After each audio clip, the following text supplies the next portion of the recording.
Bienvenue dans Deep Media, le podcast qui décrypte les médias à l'ère du numérique. Je suis Julien Bougeot, consultant en social media, IA générative et formateur depuis plusieurs années. Mais avant tout, je suis un passionné et curieux de l'univers médiatique depuis plus de 15 ans. Dans un écosystème en perpétuelle transformation, comment les médias s'adaptent-ils? Comment se réinventer face aux nouvelles technologies et aux géants du numérique? Quel avenir pour l'information et ceux qui la produisent? Si ces questions vous intriguent, alors vous êtes au bon endroit. Deep Media, c'est un temps de réflexion et d'échange avec celles et ceux qui façonnent l'avenir du secteur. Deep Media, la capsule épisode 19, c'est parti. Aujourd'hui, pas d'invité, mais un sujet que je vous propose de mettre en perspective en quelques minutes. Faisons le point autour d'un vote récent du Parlement européen qui pourrait sembler technique, mais qui touche en réalité au cœur de l'économie de la création à l'ère de l'intelligence artificielle. Le 10 mars dernier, le Parlement européen a adopté à une large majorité, 460 voix pour, 71 contre et 88 abstentions, un rapport d'initiative porté notamment par le député Vos et demandant à la Commission de légiférer sans tarder sur le sujet épineux du droit d'auteur face à l'intelligence artificielle générative.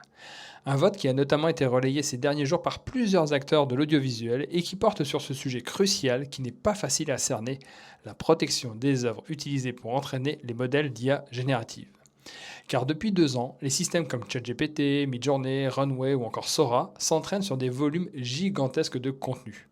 Des images, des textes, des films, des musiques, bref, la mémoire culturelle du web et de l'audiovisuel. Et dans cette mémoire, une immense partie des contenus est protégée par le droit d'auteur. Le point central du vote européen porte sur la transparence des données utilisées pour entraîner les modèles d'IA.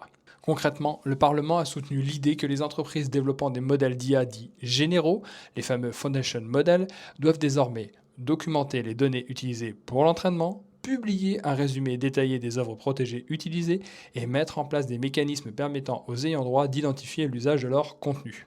Autrement dit, l'Europe veut mettre fin à ce qui ressemble aujourd'hui à une immense boîte noire d'entraînement algorithmique. Jusqu'ici, les modèles se nourrissaient de milliards de contenus sans véritable transparence.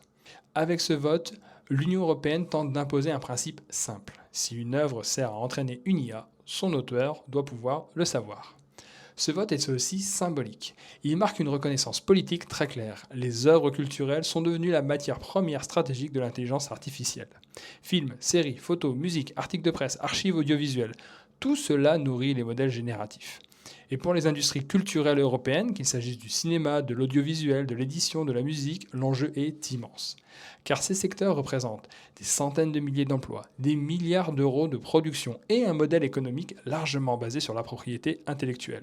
Si les modèles d'IA peuvent exploiter ces œuvres gratuitement, c'est toute la chaîne de valeur qui se trouve fragilisée. Mais derrière ce vote juridique se cache en réalité une bataille industrielle mondiale. Car les principaux développeurs d'IA sont aujourd'hui OpenAI, Google, Meta, Microsoft ou encore Anthropic. Des entreprises essentiellement américaines qui ont construit leurs modèles sur des corpus massifs de données issus d'Internet. L'Europe, elle, ne domine pas la course technologique, mais elle dispose d'un autre levier, la régulation. Après le RGPD pour les données personnelles, l'Union européenne tente aujourd'hui d'imposer des règles sur l'usage des données culturelles. Et dans ce contexte, le vote du Parlement envoie un signal clair. Les créateurs européens ne doivent pas devenir les fournisseurs invisibles de la révolution de l'IA. Pour les médias, la question est particulièrement sensible, car les rédactions, les studios et les producteurs disposent d'actifs extrêmement précieux, leurs archives. Des décennies d'images, de reportages, de documentaires, d'articles et de podcasts. Et ces archives sont exactement ce dont les modèles d'IA ont besoin pour apprendre. C'est pourquoi plusieurs groupes médias commencent déjà à négocier des accords avec les entreprises d'IA. On l'a vu avec OpenAI et des groupes de presse américains ou avec Google et certains éditeurs européens. L'idée est simple. Si l'IA utilise les contenus des médias, alors les médias doivent être rémunérés.